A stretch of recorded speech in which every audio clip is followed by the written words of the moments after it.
Limits of the mind. Answer the following questions. Why did Eklavya's family live away from Hastinapur? Eklavya की family Hastinapur से क्यों दूर रहती थी? Eklavya's family lived away from Hastinapur because they belonged to a low caste and so they were shunned by the society. Eklavya की family Hastinapur से दूर इसलिए रहती थी क्योंकि वो लो कास्ट से बिलोंग करते थे और सोसाइटी उनकी बहुत ज़्यादा बेइज्जती करती, मतलब उनकी रिस्पेक्ट नहीं करती थी. Why did Eklavya carve Drona statue? Eklavya ने द्रोणा का स्टैचू क्यों बनाया था? When Guru Drona refused to teach Eklavya, जब गुरु द्रोणा ने एकलव्य को मना कर दिया पढ़ाने से, he carved Drona statue to learn the art of archery. उसने द्रोणा का स्टैचू बना लिया ताकि वो सीख सके आर्चरी की आर्चरी सीख सके. मतलब ईच डे ही वुड बो बिफोर द स्टैचू. वो हर दिन अपनी स्टैचू के आगे अपनी बो पकड़ के ऐसे करता था, प्रैक्टिस करता था शूटिंग और इमेजिन करता था a pat on his back from Drona, मतलब ताकि द्रोणा उसे शाबाशी दे रहे हैं. Why did Drona ask for एकलव्य's right thumb as गुरु दक्षिणा? द्रोणा ने एकलव्य का राइट थंब क्यों मांगा गुरु दक्षिणा में? Drona asked for एकलव्य's right thumb as गुरु दक्षिणा because without the right thumb to support and hold a bow, Eklavya would never become a great archer than arjuna. Drona ने एकलव्य का राइट थंब इसलिए मांगा गुरु दक्षिणा में क्योंकि उसके राइट थंब के बिना वो अपनी बो पकड़ नहीं पाता, ना उसे वो चला पाता उसे, और वो कभी भी एक अच्छा आर्चर ना बनता अर्जुना से ज़्यादा. Choose an appropriate word for the 8 box to replace the bold words in sentences given below. Glaring, looking fiercely. Chariots, two wheeled vehicles drawn by horses. Shunned, avoided by. Discrimination, unfavorable attitudes. Courage and ability to discredit fear. Glaring मतलब बहुत अच्छी बहुत ज़्यादा ज़ोर से देखना. मतलब Chariots ये vehicles होते हैं जो कि horses के से बंधे होते हैं और वो उन्हें सपोर्ट देते हैं. Stunt मतलब किसी को अवॉइड करना, अवॉइड होते हैं इनसे ये. Discrimination, unfavourable attitude. डिस्क्रिमिनेशन मतलब अनफेवरेबल एटीट्यूड, किसी को डिस्क्रिमिनेट करना, घटिया सा एटीट्यूड दिखाना. Courage, an ability to disregard fear. Courage मतलब कि बहुत ज़्यादा करेज मतलब बहुत स्ट्रांगली हम किसी चीज़ को देख रहे हैं, किसी चीज़ को सपोर्ट कर रहे हैं, करेज होता है वो. Find out at least 5 words from the chapter ending with a suffix. Magical, respectful, fairness, wordlessly, greatness. Respectful मतलब किसी से बहुत ज़्यादा रिस्पेक्टफुली बोलना. फेयरनेस मतलब कि चीज़ें फेयरली तरह करना, मतलब इक्वल करना. वर्डलेसली मतलब बिल्कुल वर्ड ही नहीं है. ग्रेटनेस मतलब बहुत great. Add the suffix less to the following words and use the newly formed words appropriately in the blanks below. Mahatma Gandhi. First blank. Mahatma Gandhi is remembered for his selfless service to the nation. Mahatma Gandhi remembered हैं, मतलब महात्मा गांधी को हम बहुत ज़्यादा remember करते हैं, मतलब याद करते हैं, जो उन्होंने सेल्फलेस सर्विस दिया था. मतलब उन्होंने खुद को भी नहीं देखा और उन्होंने हमारे इतना ज़्यादा अच्छा नेशन को सारी चीज़ें प्रोवाइड करी हैं. B. After half an hours waiting the children started feeling restless. आधे घंटे की वेटिंग के बाद चिल्ड्रन बहुत ज़्यादा रेस्टलेस फील करने लगे, मतलब बहुत ज़्यादा थकावट वाला फील करने लग गए. Rahul felt helpless when he saw his house on fire. Rahul felt helpless मतलब कि उस पर कोई मदद करने के लिए नहीं था जब उसने अपना घर देखा जलते हुए. He seems to think that I have an endless supply of money.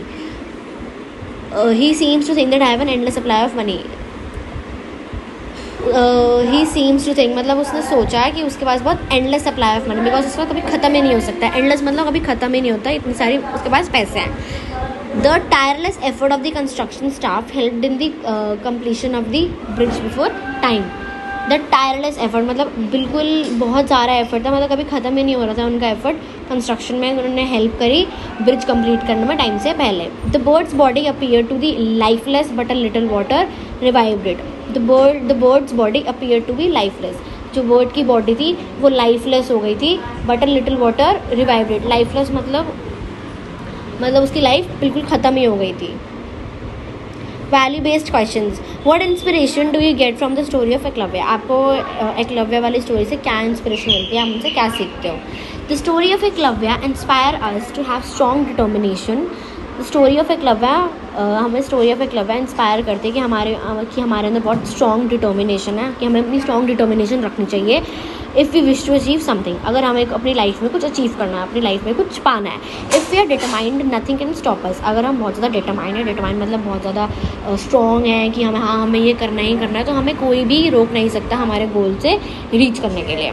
Also we should not lose hope if there are difficulties in our way, but should work hard with dedication. Also हमें कभी भी hope loose नहीं करनी चाहिए, मतलब हमें कभी भी आशा छोड़नी नहीं चाहिए। अगर हमारे रास्ते में डिफ़िकल्टीज़ हैं, अगर हमारे रास्ते में मुश्किलें हैं, हमें तब भी बहुत ज़्यादा वर्क हार्ड करना चाहिए डेडिकेशन के साथ। Further he inspires us to be courageous, loyal and respectful and also not to be bound by thoughts. हमें एकलव्य ये भी सिखाता है कि हमें हमेशा करेजियस रहना चाहिए, हमेशा स्ट्रॉन्ग रहना चाहिए, हमें किसी से डरना नहीं चाहिए, हमेशा लॉयल रहना चाहिए, हमेशा एंड रिस्पेक्टफुल रहना चाहिए, सबसे अच्छे से बात करनी चाहिए, रिस्पेक्टफुली बात करनी चाहिए, बोलना चाहिए। Also not to be bound by thoughts, और जो भी हमारे थॉट्स हमें बोलते हैं, मतलब हमें ये नहीं करना चाहिए या फिर वो नहीं करना चाहिए, हमें उनकी बात नहीं सुननी चाहिए, हमें अपने थॉट्स पर चलना चाहिए, नहीं चलना चाहिए मतलब थॉट्स पे। Who of the two you think is worthy of more respect? Drona for being an excellent teacher or Eklavya for being a meticulous and sacrificing student? Explain with reasons. आपको क्या लगता है कि इन दोनों में से किसको सबसे ज़्यादा रिस्पेक्ट मिलनी चाहिए? द्रोणा को मिलनी चाहिए जो कि एक एक्सीलेंट टीचर था, या फिर एकलव्य को देनी चाहिए क्योंकि वो एक सैक्रिफाइसिंग स्टूडेंट था, उसने अपना थम सैक्रिफाइस कर दिया था। Drona was an excellent teacher. Drona एक बहुत अच्छा टीचर था। He could do amazing things with his arrows. वो बहुत अच्छी बहुत अमेजिंग थिंग्स करता था अपने एरो के साथ। His pupils were also skilful archers. उसकी जो प्यूपिल थी, जो हमारी आँख जो होती है, वो बहुत ज़्यादा स्किलफुल आर्चर्स थी, मतलब वो बहुत अच्छी तरह बिल्कुल आँख से देखकर बिल्कुल एकदम निशाने पे मारता था। But unlike a good teacher, his teaching was meant only for the high born people. But चाहे वो एक अच्छा टीचर था, बट उसकी जो टीचिंग थी, जो वो पढ़ाता था, बताता था, समझाता था, वो सिर्फ एक हाई बॉर्न पीपल के लिए थे, मतलब जो ऊंचे कास्ट से बिलोंग करते थे, जो अमीर लोग थे, वो सिर्फ उनके लिए थी। He taught royal princesses of both the Pandavas and the Kauravas. वो सिर्फ लॉयल प्रिंसेसेस को पढ़ाता था जो कि पांडवास और कौरवास होते हैं। He refuse to teach Ekalavya because he belong to a low caste. वो एकलव्य को पढ़ाने से मना कर देता है, समझाने से मना करता है, क्योंकि वो एक लो कास्ट से बिलोंग करता है, नीची जात से बिलोंग करता था। Not only this, he was so stone hearted that he asked from Ekalavya his right thumb as guru dakshina. या और भी तो नहीं, वो इतना ज़्यादा पत्थर दिल था कि उसने एकलव्य से उसका राइट थंब मांग लिया गुरु दक्षिणा में। On the other hand, Eklavya, like any good student, was a hard-working and meticulous student. और on the other hand, मतलब दूसरे हाथ पे एकलव्य एक बहुत अच्छा स्टूडेंट था, जो कि बहुत हार्ड वर्किंग था और एक बहुत अच्छा सा स्टूडेंट था, जो बहुत करेजियस था। He was determined to learn archery. उसको आर्चरी सीखनी थी, वो उसके तरफ बहुत डिटरमाइंड था, मतलब उसको सीखनी थी, उसको करना ही करना था। When Drona refused to teach him, he carved his statue, practiced on his own and became a great archer. जब द्रोणा ने उसे सिखाने से मना कर दिया, तो उसने उसका स्टैचू बनाया, खुद ही प्रैक्टिस करी और एक बहुत अच्छा आर्चर बन गया। He was so sacrificing that he cut his thumb wordlessly when Drona asked for it as a guru dakshina. वो इतना ज़्यादा सैक्रिफाइसिंग था कि उसने अपना थंब ही कट कर लिया बिना कुछ बोले, जब द्रोणा ने उसे गुरु दक्षिणा के लिए बोला। He was loyal to his guru. वो अपने गुरु से बहुत लॉयल था। Although rejected by him, he offered his services to him in the battle of Mahabharata. जबकि द्रोणा ने उसे रिजेक्ट कर दिया था, उसने उसे ऑफर किया उसकी सर्विसेज में महाभारत की बैटल्स में। So Eklavya is worthy of more respect. So Eklavya respect के मोर वर्दी है। Elements of the mind solved exercises. Write the proverb and its meaning. All that glitters is not gold, all that looks good may not be always good. ये proverbs हैं और उनकी meanings हैं। इसका मतलब है कि सारी ही अच्छी चीज़ें हमेशा अच्छी नहीं होती। Birds of a feather flock together. इसका मतलब है people of the same character get along well and like to stay together. लोग जो कि सेम कैरेक्टर के होते हैं वो हमेशा साथ रहते हैं, वही लोग हैं जो अपने आप में घुल मिल जाते हैं। Cut your coat according to your throat, act according to your financial ability. इसका मतलब है कि हमें हमेशा एक्ट करना चाहिए हमारे पास कितने पैसे हैं। Don't cross the bridge till you come to it. Do not worry about difficulties till they arise. इसका मतलब है कि हमें बिल्कुल भी परेशान नहीं होना चाहिए अगर हमारी रास्ते में कोई डिफ़िकल्टीज आ जाए या फिर हमारे कोई परेशानी आ जाए। Every cloud has a silver lining even the worst situation has some hope and goodness. इसका मतलब है वर्स्ट सिचुएशन की भी सम कोई होप होती है, कोई गुडनेस होती है, बस हमें वेट करना चाहिए. Find out 3 more proverbs with their meanings. A friend in need is a friend indeed.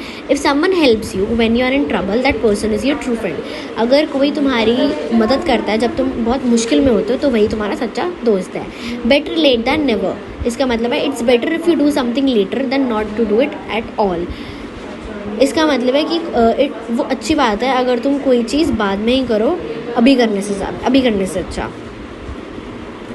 No pain no gain. If you don't work hard you will never achieve your goal. अगर तुम अच्छी तरह work hard नहीं करोगे तो तुम अपना गोल कभी भी अचीव नहीं कर पाओगे, कभी भी पा नहीं पाओगे. Right a character sketch of Eklavya in your own words. Eklavya belonged to a low caste family. He was amazed to see Drona's skill of archery and wanted to be his disciple. Eklavya एक low caste family से belong करता था और वो द्रोणा की archery skill को देखकर बहुत ही अमेज था, मतलब बहुत ही शॉक था. And wanted to be his disciple, मतलब उसका स्टूडेंट बनना चाहता था.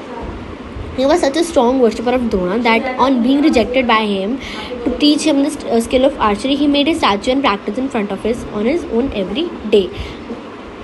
वो इतना स्ट्रॉन्ग वर्शिपर था, मतलब वो इतना ज़्यादा द्रोणा को मानता था, जबकि उसने उसे रिजेक्ट भी कर दिया था. उसने उसका स्टैचू बनाया और उसके सामने रहकर वो रोज़ उसकी प्रैक्टिस करता था बो के साथ. Ekalavya which means a self learn person as his name suggest, he was a self learner. Ekalavya जो एक सेल्फ लर्न पर्सन था, मतलब उसने खुद ही सारी चीज़ें सीखी और उसका नाम डाल दिया self learner. His keen desire and determination to learn archery made him a great archer. उसी कीन डिज़ायर और डिटर्मिनेशन, उसने जो आर्चरी सीखी उसने उसे एक ग्रेट आर्चर बना दिया. मतलब बहुत ज़्यादा उसने प्रैक्टिस करी, बहुत ज़्यादा डिटर्मिनेशन थी उसके अंदर कि मुझे करना ही करना है, और वो बन के दिखाया. ही is an example of a dedicated and sincere student. वो एक एग्जाम्पल है बहुत ज़्यादा डेडिकेटेड सिंसियर स्टूडेंट का. He was so courageous that he did not hesitate to sacrifice his thumb as guru dakshina. वो इतना ज़्यादा करेजियस था, वो किसी से नहीं डरता था कि उसने हेसिटेट भी नहीं किया, मतलब वो घबराया भी नहीं अपना राइट थंब सैक्रिफाइस करने के लिए, मतलब गुरु द्रोणा को गुरु दक्षिणा में देने के लिए. He considered Drona his guru and was loyal and respectful towards him and offered him his services in the battle of Mahabharat. उसने द्रोणा को अपना गुरु माना था और वो उनसे बहुत ज़्यादा लॉयल था और रिस्पेक्टफुल था. एंड उसने उन्हें ऑफर करी थी सर्विसेज बैटल ऑफ महाभारत के अंदर. Indeed he is an immortal character in the epic of Mahabharat. जबकि वो एक इमॉर्टल मतलब जो कभी मर ही नहीं सकता, वो एक कैरेक्टर था महाभारत में. Write the characteristics of Drona in your own words. In the epic of Mahabharata, Drona was the loyal guru to the Kauravas and the Pandavas. Mahabharat में द्रोणा बहुत लॉयल था कौरवास और पांडवास से. ही was a true master of arms. वो बहुत ज़्यादा master था archery में. His skill in archery was magical and he could do amazing things with his skill. उसकी स्किल्स आर्चरी में बहुत ज़्यादा मैजिकल थी, बहुत ज़्यादा शॉकिंग वाली थी, और वो बहुत सारी अलग अलग चीज़ें कर सकता था उसके साथ. He was an example of what a teacher is, and all his pupils were skillful archers, but his teaching was meant only for the high people. वो एक एग्जाम्पल था बेस्ट टीचर का, और उसकी सारी प्यूपल्स जो थी वो स्किलफुल आर्चर्स की थी, but his teaching was meant only for high born. But उसकी जो टीचिंग थी वो सिर्फ वो हाई लोगों को सिखाता था, मतलब बहुत हाई कास्ट वाले अमीर लोगों को सिखाता था. He rejected Eklavya's request to teach him archery. उसने एकलव्या की रिक्वेस्ट रिजेक्ट कर दी थी. रिजेक्ट मतलब उसे मना कर दिया था कि वो उसे नहीं पढ़ाएगा, saying he did not teach the low born. ये कहकर कि मैं लो कास्ट वाले लोगों को नहीं पढ़ाता, मतलब नीची जात वाले लोगों को नहीं सिखाता. His favourite pupil was Arjuna and he wanted to make him the better archer. उसका फेवरेट प्यूपिल मतलब स्टूडेंट अर्जुना था, और वो उसे बेस्ट आर्चर बनाना चाहता था. ही was so much blindly by his love for him that he choose a wrong path and the stone hearted Guru asked for एकलव्याज right turn. वो इतना ज़्यादा ब्लाइंडेड था उसके प्यार से, गुरु द्रोणा के प्यार से, कि वो इतने अच्छे थे, उसको वो इतना ज़्यादा पसंद था कि वो एक गलत रास्ते पे चला गया और उसने उस स्टोन हार्टेड एक पत्थर दिल गुरु को अपना थंब दे दिया. He was loyal to the kingdom of Hastinapur and though he like Pandavas. वो हस्तिनापुर से बहुत ज़्यादा लॉयल था, बट जबकि वो पांडवास को पसंद करता था. He fought by the Kauravas side in the war of Kurukshetra. उसने कौरवास के साइड से वॉर किया था, मतलब उसकी साइड से लड़ता कुरुक्षेत्र में. Overall he was a learned man, a great warrior and a good teacher, but with some voices. बाकी वो एक अच्छा इंसान था, एक लर्नड मैन था, मतलब उसे बहुत कुछ आता था. वो एक ग्रेट वॉरियर था, एक गुड टीचर था, बट उसकी कुछ दिक्कतें भी थी. Limits of the mind. Write true and false against the given statements. If a statement is false, correct and write in the space provided. First, Eklavya and his family lived in Hastinapur. False. Eklavya and his family lived a little away from Hastinapur. Second, Eklavya failed to understand the discrimination between the highborn and lowborn. True. Eklavya requested Arjuna to teach him archery. False. Eklavya requested Drona to teach him archery. Eklavya carved a stone statue of Drona. False. Eklavya carved a statue of Drona from a tree trunk. Fifth, Drona asked for Eklavya's left thumb as a high Guru Dakshina. False. Drona asked for Eklavya's right thumb as his Guru Dakshina. Sixth, in the battle of Kurukshetra, Drona and Arjuna were on the opposite sides. True. Complete the given statements briefly. Eklavya near the high born people. Eklavya की mother उसे हमेशा बोलती थी कि वो high born people के पास ना जाए, मतलब हाई ऊपर जाति वाले लोगों के पास ना जाए. The Kuru princes came to the forest to practise archery. जो कुरु के प्रिंसेस थे वो फॉरेस्ट आते थे अपनी आर्चरी की प्रैक्टिस करने के लिए. Arjuna skill in archery was amazing. Arjuna की स्किल्स आर्चरी में बहुत ज़्यादा अमेजिंग थी. Each day Eklavya would practice shooting and imagine a pat on his back from Drona. हर रोज़ एकलव्य प्रैक्टिस करता था शूटिंग की और द्रोणा से इमेजिन करता था कि द्रोणा उसकी पीठ पर से शाबाशी दे रहा है. After the loss of his right thumb, Eklavya learn to shoot with his left hand and feet. जब गुरु दक्षिणा में द्रोण ने से उसका राइट थंब मांग लिया था और उसका वो राइट थंब खो गया था, तो एकलव्य ने अपने लेफ्ट हैंड और फीट से शूट करना सीखा. Real courage means fighting against wrong limits and respecting the correct ones. Real courage वो होता है कि हम फाइट करते हैं गलत चीज़ों के अगेंस्ट और रिस्पेक्ट करते हैं सही चीज़ों. Read the given extracts and answer the questions that follow. Extract 1. Don't go near them. First part. Who said these words and to whom? Eklavya's father said these words to Eklavya. Who are them here? Them here were the Kuru princes and the Guru Drona. Third part. Why did the speaker say so? The speaker said so because he belonged to a low caste family, so his family was shunned by the high-born people. Speaker ने ऐसे इसलिए बोलता था क्योंकि वो एक लो cast family से belong करता था एंड उसकी फैमिली उसे हाई बॉर्न पीपल अवॉइड करते थे, मतलब उसकी बहुत बेइज्जती करते थे लो कास्ट फैमिलीज की. Extract 2. I offer my services to you in this battle. A part. Who do I and you refer to? I refers to Eklavya and you refers to Guru Drona. Part B. Which battle is going on and between whom? The great battle of Kurukshetra was going on between the Pandavas and the Kauravas. Kurukshetra में एक battle हो रहा था पांडवास और कौरवास में. Why is the speaker offering his services? The speaker was offering his services to repay Guru Drona because he learned to shoot with his left hand feet and became a great archer because of Drona.